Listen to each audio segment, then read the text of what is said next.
Tak, dobrý den, vítám vás u dnešní recenze tady na to pivo. Je to Gambrinus 11, prémiový ležák a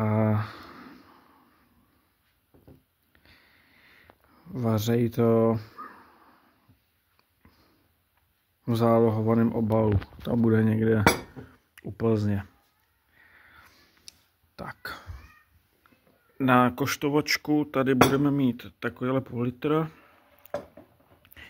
No, je tam napsáno lepší velké pivo než palce. K tomu mám taky příběh, ale to třeba někdy jindy. Standardně se pivo načíná tak, že se dá pryč tohle. Já tady mám svého kolegu, takže ho teďka poprosím o načnutí. Tak. Takhle to vypadá. Takhle vypadá to víčko. A pivo se čepuje úplně jednoduše, všichni z toho dělají vědu, nevím proč. Že prostě se to tam takhle naleje.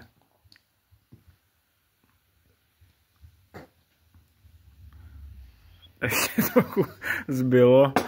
No. Se poznají praví sládci. Tak se to může takhle dolejt, ono to dojde. Teď jsme načepovali takzvaný mlíčko, ne? Nebo jak se tomu říká.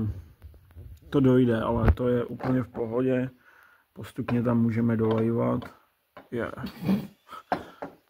Ale už to tam skoro je. Ona to pak žena uklidí. Tak, tady máme teda načepovaný to pivo. A takhle vypadá prázdná láhev. Ještě, pokud byste si to někdo chtěl koupit, tady je barkód. Já jsem to kupoval teďka v Albertu. Tak a já poprosím, ujmeš se toho, kolego, nebo já, ujmi se toho. Pivo má kroužkovat. Je jedno, jestli na stole nebo na skle.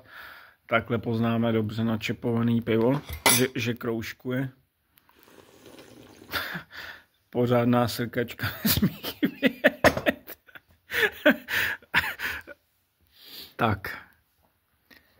Chceš se toho ujmout a něco k tomu říct, k té chuti, nebo to mám...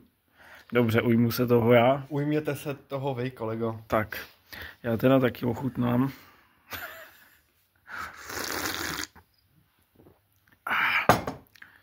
Tak, pivo kroužkuje. No a co říct k chuti?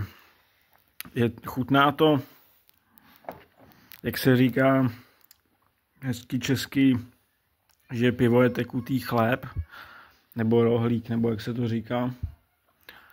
Tak tohleto, no co k tomu říct, no stálo to 13 korun, jeden kousek. Lepší je to si koupit v akci. V petce. V petce ideálně. No a ne, jako chuťově, je to hořký nápoj se zlatavou barvou. Možná mi trošku zkreslou teďka ty chutě ten dort, co jsem měl. Takhle to vypadá.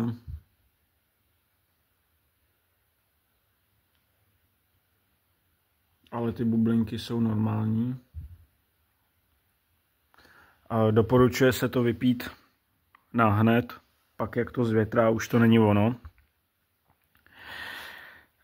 No, nějaké bodové ohodnocení tohoto lahodného moku. No, kolik dáváš? Já bych za sebe, kolego, hodnotil tak, když to budeme brát jako ve škole, lepší 3, no. Co ty? Lepší 4. Lepší 4, no. Je to Gambrinus, tak. My si to jdeme dopít a v dalším díle